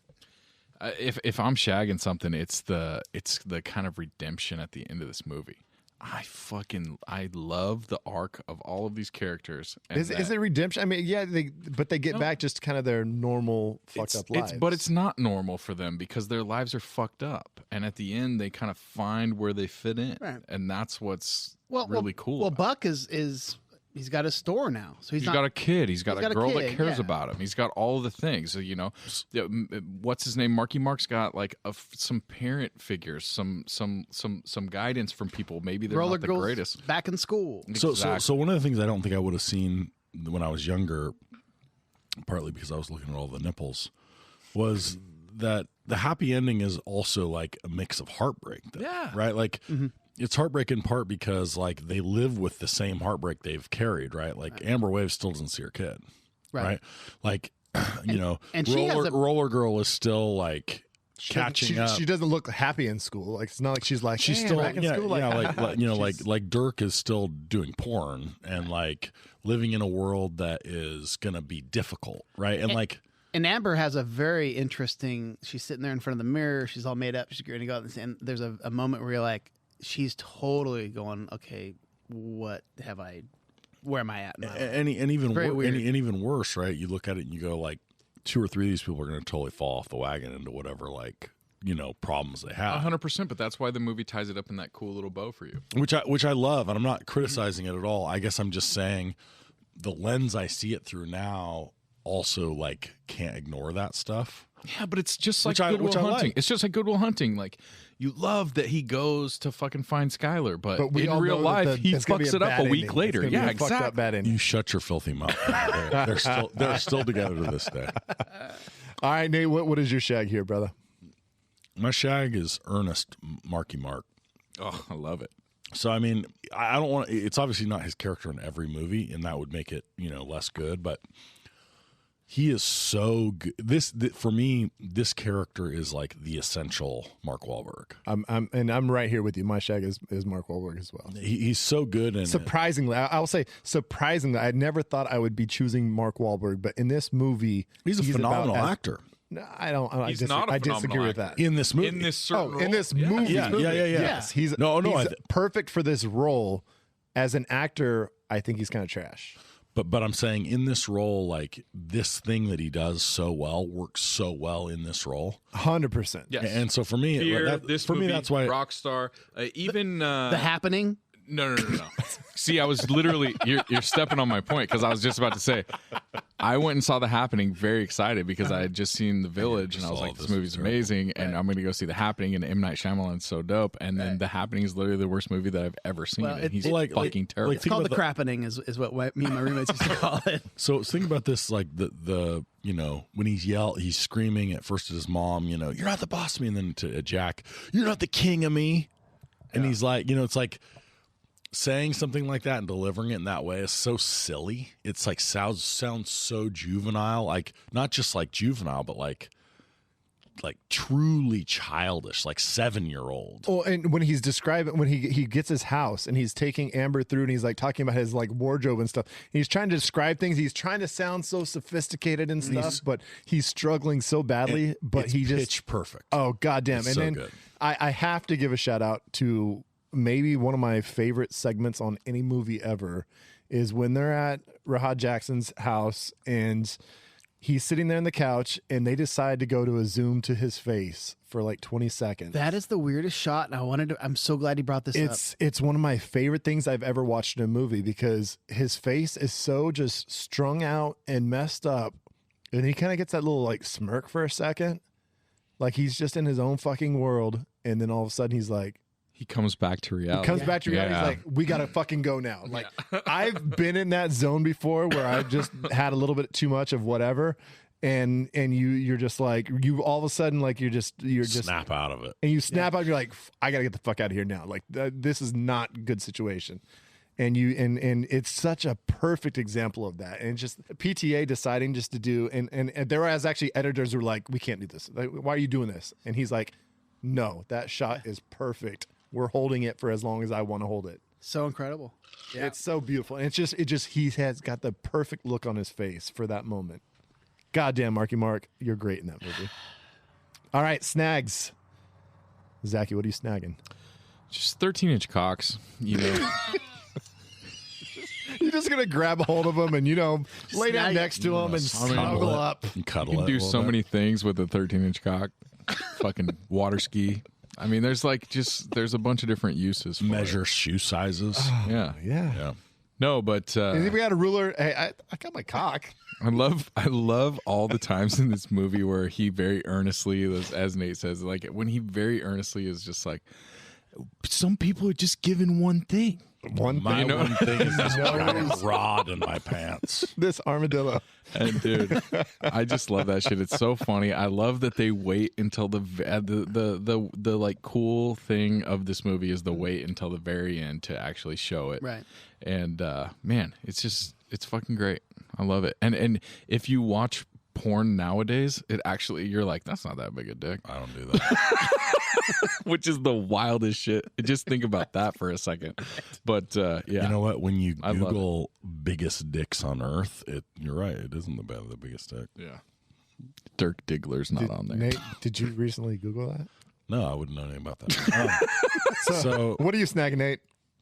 I'm snagging complicated characters engaging in complicated things. Yeah. I Challenging. think this is and this gets right back to, sort of like Zach's happy ending point is, and it's not something I would have seen at all, but like I love the happy ending, but I also love now watching it and sitting with the heartbreak that like I feel.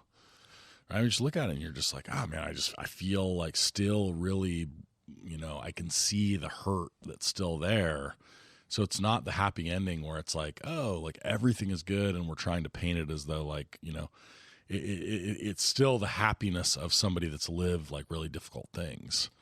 And I think it's great. I think the movie does that as well as any movie. Well, that people get into fucked up situations. I mean, there's still an innocence to them when they first kind of approach that situation. It's like, I mean, Dirk Diggler is the perfect example of it.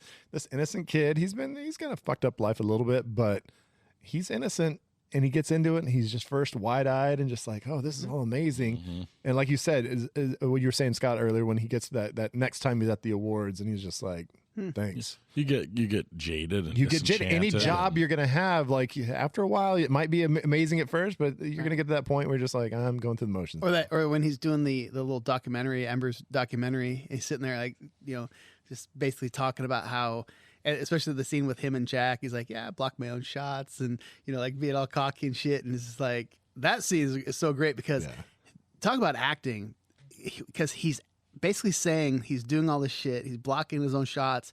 And the way he's saying it, he's nervous and he's acting nervous because Jack's sitting right there. He knows he's full of shit. And then Bert straight up laughs. It's so good because he's being cocky, but not at the same time. Yeah. It's brilliant. So great. Oh, Scotch, what do you got here for our snags? I got a couple quick ones. So because one of them we already talked about a little bit, so I'll just briefly go over that. But Philip Seymour Hoffman as Scotty, and just his whole Criminal how much we haven't talked about him. dude. Dude. A lot of his scenes are literally him just in the background. Like when Dirk is fucking freaking out at the one point, it's like, I'm ready to fuck, Jack. I'm ready to fuck. And you know, they got the John Doe's there and he's got the coke dick and he can't get up, but he's ready to go. And Scotty's Scotty's worried. sitting back there and he's like holding his arm just in the background. So upset. It's just Philip Seymour Hoffman just so much. But what I loved is like the whole, like you mentioned earlier, when he walks in, the limo driver tells him to shut the fuck up. And then, like, later on, one of the things that he does that's very subtle, the first award show, Dirk wins. He goes around the table, everybody's hugging him, whatever. He jumps up for the hug. And no, he jumps up for the high 10. He puts up both hands, and Dirk just walks past him. He doesn't give him the high five.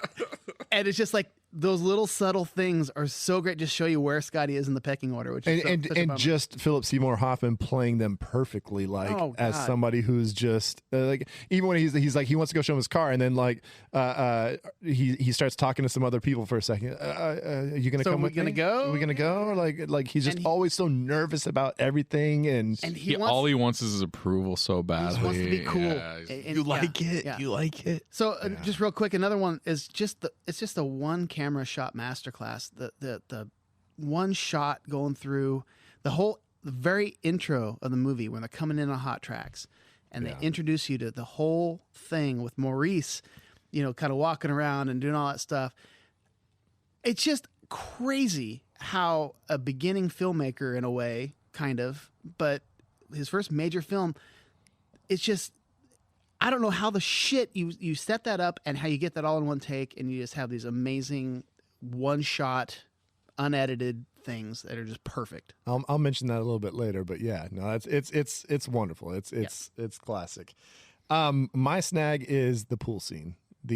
Everything about the pool scene. Snag or your shag? My snag. Snag. Oh, okay. Snagging. Because it's just everything you want in a movie kind of introductory scene where like you're getting your main character gets to introduce to all the other characters. Some of them you've kind of met, and just everything about it. You're in the you've got him talking with Reed as they're making the margaritas, and it's such a just it immediately exposes who these two people are. Mm-hmm. And then the whole jumping in, and then I gotta say my favorite moment in that is the Lonely Boy is a random 80s song from Andrew Gold, or maybe it might be late 70s, I'm not sure, but this guy Andrew Gold. And then when you have Amber Wave, she's doing the line and she looks up and then she sees him like going off the diving board, and it's, oh, what a lonely boy. And like it hits right there. That is such a beautiful movie moment, because you just immediately see that she sees what Jack sees, right. and this is going to be something special. It wasn't when the Colonel said, I heard you got a great big cock. And then he has like a 4-second look at it, and he's, thank you. Thank you. Thank you. And he's just in his mind, he's thinking, fuck, we're going to make a lot of money off of this dick. Money. Yeah, so that's my snag. Shag time. No, body bag. Sorry, you're totally. Let's not shag. How about we say body bag time? All right, well, I'm going to kick it off here. So body bag. Who robs a donut shop? Okay, can we ask that? If I'm in LA and I'm like, I need to make some quick cash, I'm going to go someplace. There's probably $36 at that donut Not shop. only do I not want to rub the donut, but why am I rubbing it at night? Like, it's like 3 a.m. Donut shops, some of them might be 24. Okay, but a lot of them are 24, but he's a crackhead. Donuts are still cheap, dude. Like, do you know how cheap it is to get a dozen donuts? But if you're the type that at 3 a.m. is going to make a decision like, I need some quick money, you're like, what the fuck is open? Yeah, but Buddy gets enough money to freaking open his shop, right? Like, obviously, there's some cannot money. believe that Nate literally stole my body bag on this, because I literally have how much fucking money could be at a donut shop. Donuts are cheap as fuck. Yeah. And there were $100 bills in that bag. Like, no one. It was the safe. Maybe this guy he'd been really scoping it out for a while. He's like, you know what? They don't do their money drops until Friday evening. In 1983, there's no way that a donut shop was going to change 100. A dozen donuts in 1983 cost like $1. It was like $1.69. Yeah, exactly. Yeah. Like in 2022, I've never been to a donut shop that took bills bigger than a 20. Exactly. Yeah. So and he started a stereo store with donut shop money. That's my buddy. I'm with Scott you. And I Maybe they just, he realized this guy was like, you know what? They don't do bank drops. Like, they only do it like once a month. A year. I have to think that he like had some inside info that it was like a front for some sort of mafia money. Brad's just absolutely. Like, No, I'm trying to think like what they would like put, because I love Don Cheadle going through, and when he's just so pleasant, he's like, great. Oh, are these the Christmas Are ones? those the Christmas? Yeah. Oh, those are nice. Yeah, give me 2 of those. You know what? Give me some claws. Give me some bear claws. I would have been happier if he'd carried the dozen donuts out and the guy had tried to rob him or rob somebody next to him in the parking lot. He's like, oh, apple fritter. No, not that one. That one. That made me want to eat an apple fritter. I'll admit that. You were just making Don Cheadle a lot harder than he is in that movie. Yeah. He's so funny in that. We haven't even talked about his whole thing at the stereo store where he's just like, Oh, he drops the country music. but he doesn't know what he's talking about at the same time. He's just like, it's gonna low. This really is hi-fi. raise That means it's the highest fidelity. Those Yeah, are two but- things that are very important in stereos. He obviously doesn't know what he's talking about. Then he's at the bank talking about like, I am the only person that is qualified to sell somebody a stereo. Like, I know all of this info. I've got fucking. That'll bring you up. What is he says? Like that'll bring you up like 3 or 4 Quads per channel. channel. Yeah, that's technical talk. Technical talk. It's not- And you can it's see not for as you. he's saying it, he's like not sure if that's the right thing. That's why it's Yeah, technical. yeah, yeah. It's technical talk. That kicks, it turns, makes you want a freaky deaky, Freaky deaky. which I've used that line many times. All right, my body bag is it's not a. I'm not going to critique this movie because I obviously said it's maybe one of my top 2-3 movies of all time. I want a movie about Rahad Jackson. Like there's got to be. I need a prequel or even a something that happens afterwards. What is this dude all about? 'Cause Alfred he's- Molina's character. Alfred Molina, just walking around in his undies and his robe. He's got the Chinese guy that is out there just lighting firecrackers. He's Chinese. Cosmo. Cosmo. That part is so He's wild. Chinese. That whole scene, the He's- tension. Oh, Just Russian It's rouletting. such a fucking great. Yeah, he Russian roulette's right in front of him, just without a problem. I want. What is this dude's background? There's guns everywhere. Just the constant firecrackers going off, and all the characters just like And super like he's twitching just every got time. his mixes, and he's like. 5,000? Fuck yeah, 5,000. I'm gonna buy this Coke. Dude, Why wouldn't I buy this Coke right now from this- 3 guys that come in looking like just all cracked out? on this watch, I just specifically watched John C. Reilly and his twitching every time those firecrackers go off. Oh, it's so good because he doesn't overact it. It's just so perfect. Just a little. It's so great. And we would be remiss not to talk about Thomas Jane, who in that movie, in that scene, Such a small part. just went, and we're gonna get the bucket and fucking safe and let the fucking safe in the fucking room, and like he's just like crying as he's like screaming about this. It's just, and then when he laughs, like when he asks him about the money, like how much does it cost, he just starts laughing. Like Yeah. he's got the psychotic look of some tweaker, and it's just so perfect in that scene. I mean, when we talk about this movie, there's so many perfect acting performances. I mean, Floyd Gondola, we haven't even talked about like the fact that we talked about earlier his speech. It's just like everybody that has something to do in this movie, they do it just about perfectly. Everybody's great. I'm looking at the list of people that are in this movie. Nobody puts up a bad performance. It's fantastic. Who hasn't body bagged here? Scotty.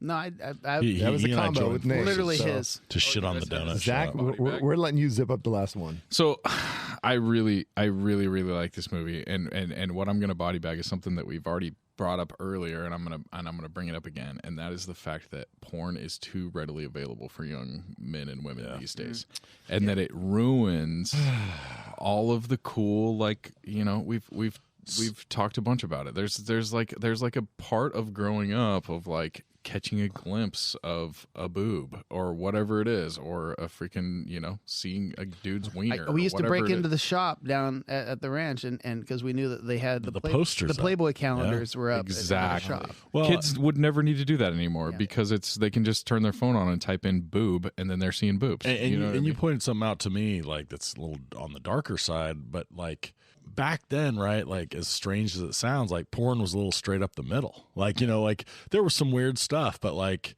weird was like very, you know, relative to what we have now is like, you know, people wore strange wigs and like, Yeah, you know, now there's like did chicks strange- having sex with octopuses and Right. stuff. Well, yeah. I'm going to say there's pre Two Girls One Cup and there's post Two Girls One Cup. You said that a lot. But what I'm saying, You do say that every time I see you. It's fucking weird. But like Zach made this point to me. We were talking about like kids and like sort of regulating. We were all much more innocent before that. We were talking about kids and like regulating their access to porn, and I kind of never like really thought about it. But like, there's a lot of shit on the internet right now that if like I accidentally stumbled on it, I would turn it off fast. Like me as a full grown like adult that has understands like my, I would be like, I don't want to see that. I cannot unsee that. Like, and I've had that conversation with my kids. Yeah, but when you're a kid, you don't have the ability to say I can't. I don't want to the see filter that. is difficult. And so like, not only does that like it damages you in the sense that like the same way I'm going to stay with it, I actually don't want to have to deal with it, but it also just desensitizes you to things in a way that there should be terrible. a nice like 62-year-old man smoking a cigarette at the gas station that decides whether or not you should be able to buy this porno. Yeah. You know what I mean? He should be able to say like, oh, this guy looks like he's 18 and a half. I'm going to let him buy this porno for those because boobs. those are the gatekeepers that should be on porn. Right now, all it is you just grab your mom's phone and put in your yeah, exactly. All you got to do is search for something. I don't like that. Do we have any? Are we on to another segment? Because I want to hear a song. I think we are on to another segment. Let's go ahead and play that song. Crackle, Pluto, HBO, find anime on Crunchyroll, Peacock, Hulu, Disney, Netflix, Tubi, Sling TV, Shudder, Fubo. What the fuck is Fubo? I'm sure it'll cause a sensation. It's a streaming recommendation. I gotta say, gentlemen, I actually know what the fuck Fubo is now.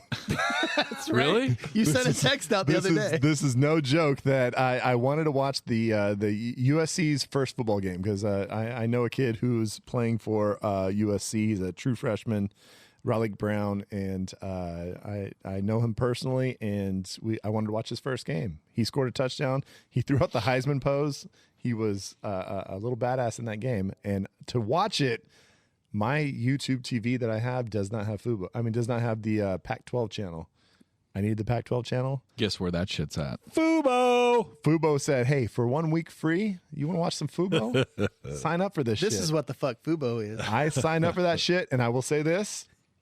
Their fucking interface is fucked up as all hell. Like It's called trying Fubo. to like go forward and backward like on the TV. Like it was all It's because it was super originally named not Fubar. intuitive. You got to no. read the directions. It's like when you want to go forward, you got to press the Fubo forward button. I was like legit laughing. I was like, "This is the worst like interface I've ever worked with for any like DVR UI. or whatever or UI or whatever." Yeah, it was absolute shit. I'm happy I'm with YouTube TV, even though they don't have the Pac-12 network. So I know what the fuck Fubo is. I learned. So if we're talking streaming recommendations, we talked about it earlier. I'm gonna throw mine out first because somebody else might pick it, but it's Inherent Vice. It's the weirdest version of The Big Lebowski that anybody's ever seen. If you guys haven't seen it, you should watch it. It's Joaquin Phoenix as the dude, and it is twisty and turny and weird, and nothing really happens, but a lot of shit happens. It's cool and not good and good at the same time. I really recommend that you watch it because it's a bad movie that I enjoy a lot. So Okay. I guess you check it out. What's it streaming on? HBO Max. Nice. HBO Max. So since we're talking smut, I'm gonna just jump back 1 year earlier than Boogie Nights, and we're gonna go to The People versus Larry Flint, Oh. which was kind of it's a bit of a forgotten one, right? Woody Harrelson, who's great, Best. Courtney Love. Courtney Love, who's Courtney great. Love, really impressive, and She's our, good in that. and our boy Ed Norton. Ed Norton. Yeah, so that's one that like I think with time has been a bit forgotten, and is I haven't really, seen that in really good. years, dude. And Yeah, and it's Marty solid. McFly's dad. Crispin Glover. Crispin Glover's in it. So you can Weird, get weird. that on well, if you're weird, you can get it on Hulu, but most of us are going to watch it on Tubi. Tubi. I know I am. Hulu's weird. What the fuck? You don't have Tubi? Okay, cool. I mean, I Most might of us will watch it on Tubi. I'm sorry. I might steal this from Brad. Who knows? But I mean, if we're talking PTA, there's only one movie that I could recommend. It's There Will Be Blood. All right. It's God dang, it's such a great movie. It's such a departure from this movie. It's too. so different, Very but if you like Paul Thomas Anderson and his one camera shots, there's the one shot where the they get the oil and he's running around and the whole thing like just nonstop one camera, amazing shots and everything like that. It's fantastic. And it has some guy named Daniel Day-Lewis just Daniel Day-Lewis acting the fucking shit out of stuff, and Paul Dano actually standing up with him and doing a fucking good My job. boy from Girl Next Door. So that's on Paramount Plus if you have that for a subscription, or you can rent it on Amazon or Apple or Vudu. It's not on Tubi or It's on Vudu. That's too bad. Well, I'm glad I went last because I thought it might get stolen, but it didn't. So I'm going to go ahead and say Goodfellas. And if you think of the opening scene of Boogie Nights going into the club, I mean, it's the straight up the Copacabana Goodfellas. Mm-hmm. I think PTA was just like, you can do that shit, Scorsese. I'm gonna do this even better. And I think there had to be some intention there of him like being Think like, so? of like, you're gonna do a one shot going into a club, introducing the characters. They're very similar, like shots and scenes, but I think of them very differently for some reason. Definitely I don't know why. different, but I mean, they had that Voiceover, I But, think but if you think of the whole arc of the movie, and when you watch Goodfellas at first, it's so like I think that's it feels like, oh man, this gangster life's pretty cool, It's all and then good. all of a It's all sudden fun. shit goes really bad, and then like the whole back half of the movie is like this slide in just to like. Yeah, but it goes really bad in Goodfellas, like as compared to. I mean, I don't know, it goes pretty bad in both. I think cases, it goes but- worse in Goodfellas. But I think they have similar arcs in, and like I said, the style. He gets into the cocaine in the end. Oh yeah, a lot of cocaine use in the end. Mm-hmm. So I'm gonna say Goodfellas, and that's on HBO Max, folks. I have that. There you go. All right. All right. I think we're going to move into our next category, and there might be a song for that. Let's hear it. No jet wash for Maverick, mixed up on that goose stick. Iceberg list Titanic, Leo's drawing that nude shit. Jim fucks Nadia like we all thought he should. Ricky and Doughboy get the fuck out the hood. Luke hooks up with Leia just like he's intending. It's time for a reshelf and alternate endings. Dude, I heard that song won some type of awards at the recent Grammys. It did. Mm-hmm. Yeah. That's pretty Coolest podcast bumper. crazy. Oh, and I think, no, the Grammys haven't been in a while, so maybe I'm lying. Maybe. All right, I'm going to reshelf because this is alternate endings or reshelf, and I want to reshelf, and we kind of mentioned this a little bit earlier, but I think I would like a romantic, I'm not a romantic comedy guy, no. but I think I would like a little romantic comedy about Buck Swope and Jesse St. Vincent, because they kind of seemed removed from a lot of the chaos. Like they have kind of an innocence about them, and they really do kind of fall in love, and they spark this great relationship, and you can just see that they fucking really love each other, and they're just kind of doing their thing together. They both love Sunrise. I can just see you watching that movie and being like, "This is so unrealistic. I can't believe they fucking love each other." But it goes back to just like that Buck is such like a weird dude. Super weird. There's the conversation he has with John C. Reilly earlier when John C. Reilly does the magic trick. He's like, how do you feel about being part of the negative forces? He's like, horses? No, the evil forces. He's like, well, no, it's an illusion. Yeah, it's confusing. Like that whole. Thank you. There's just like a kind of a semi dumb innocence about him. Yep. That, like I said, when he's in the donut shop, he just feels like a nice, just really kind It's dude. the best. And I want to see something about their relationship. That's like what they're the makes ones that it- they've stayed away from all the drama, and it doesn't seem like they're doing all the drugs and stuff. That's what makes it hit so hard when he's getting denied for his loan, and he's Right. like, Oh, honestly, it's like, great. oh, Like, it's just you're just like, I this is feel just- so bad for him. I'm an actor. Yeah. I'm an actor. Yeah, when he does that, and he says it twice, like he's just like he's trying to convince himself at the same time he's trying Right. to convince Yeah, this guy in right. front of him, and it's it's great. And like the whole stereo stuff is just awesome. And then his little commercial when they're doing all the little pop locking and stuff is pretty damn funny. What does he actually name the place? It's like It's Buck's super cool super cool store. stereo. It's like what a 4-year-old would name It's their like Buck's cool stereo store. Or yeah, something like that. super cool. I think is exactly right. Oh yeah, great. it's so yeah. I want the romantic comedy with them because I think it would be. I think I'd enjoy it. Okay. I've got just a slight alternate ending. It just tweaks the ending just a little bit. And now, Zach talked earlier about how, he likes how everything's tied up and everybody's kind of got their acts together in a way. We go through, Buck's got his store Amber, she's making the commercial. She's actually sitting there. They're Yeah, filming she his does the commercial for him. commercial. So she's Yeah. getting into that. You know, Reed's got his magic show. Roller Girl's back in school. So everybody's kind of, you know, cleaned up. And Dirk's like looking like he's got his act together again. But there's one guy who didn't quite get that happy ending. You don't really see anything happening at the end.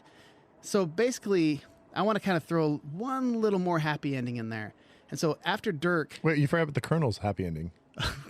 yeah, well, he got the ending he deserved because he's a piece of shit. Yes, 100%. Oh, that scene was pretty brutal with him getting Yeah. smacked. Shut up, Colonel. Yeah. Just bleeding out of his nose. Yeah. There, just in the corner. So anyway, so Dirk's standing there in front of the mirror. He pulls out his healthy meat hammer and everything, and he's puts it back in his pants, and then so that's when the movie ends, right? So I want to see him walk out there, and he's going down the hallway, comes around the corner, and there's the set, and there's a bed set up, and there's Scotty Oh, yes. sitting there with a smile on Of his face, course. and all of a sudden it pans over to Dirk. He's just got this like kind of confused look, and all of a sudden he's just like, you know, Yeah, he's an all of a actor, sudden man. he He's goes, getting in character. He goes, rock and roll. Method. And- Rock and roll. and I love it. Oh, Scotty fades out, zip, and then that's it. Oh, Scotty my gets God, his. dude. Scotty gets Scotty his. gets That's happy such a ending. happy ending. Yep. That might have been the happiest ending. Because Scotty, poor guy, just didn't get his. He just wanted, Well, he just and wanted there's some dirt. there's plenty of male actors who, in order to make more money, I Yeah. mean, would venture into the gay porn, even if they might not be a gay man themselves. Well, I he was mean, showing his I think a cock in the lot. parking lot to Yeah. that one guy. Well, you know? and- right, Right. Yeah. And Scotty needs a deep dirking. That's right. You know? So Yeah. that's my alternate ending. Okay, So that works. So I got a reshelf, and it's my standard reshelf, but I got a little more detail here. So this is Boogie Nights Till Dawn. So I was wondering if you're gonna. so Yeah, we needed it. so here's what it is though.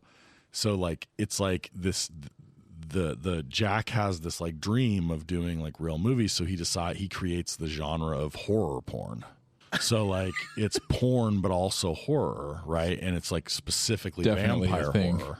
Yeah. Yeah. Zach can Yeah, as we list off a talked few about. right now. So what happens is, right, they troll the San Fernando Valley, and they recruit people to be in the porn, and then of course like they have sex with them, but then also like bite them and suck their blood, and everyone thinks it's special effects, but like It's like an 8 millimeters. He's got some it's just legit vampires. It's a pack of vampires that are like they're actors, and they of course they never get old, and so you see this like happening in this era, right? And the film kind of stays the same trajectory with the horror porn angle, except that when we get to the end, it jumps forward 100 years, where we have like internet holographic porn, and all the actors look the same because they don't ever age, and they're still doing porn.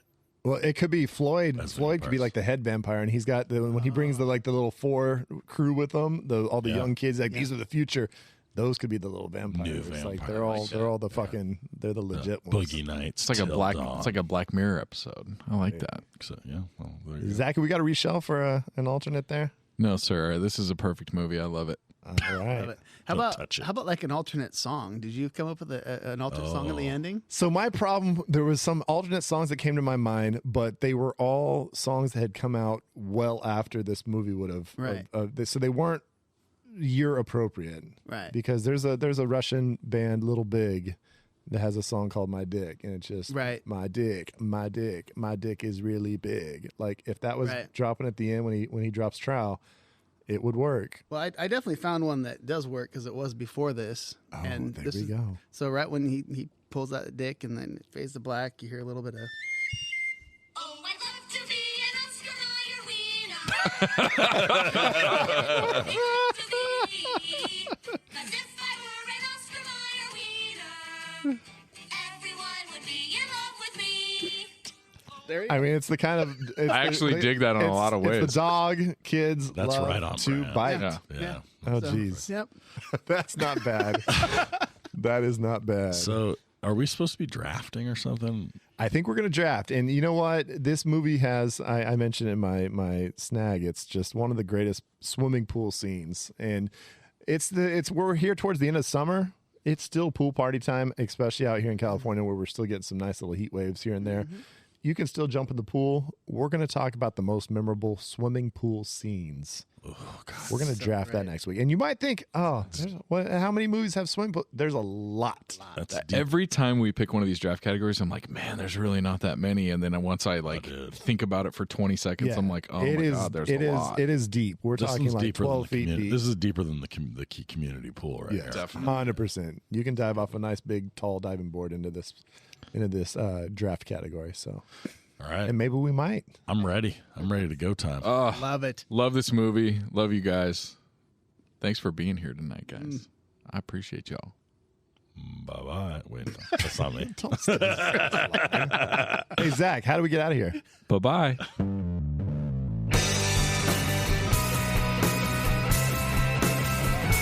I wanna be at Beverly's, bringing me home with my movies, just a blind by, no reason why. I love this scene. Nick Zach and Brad, your favorite podcast. Let's start this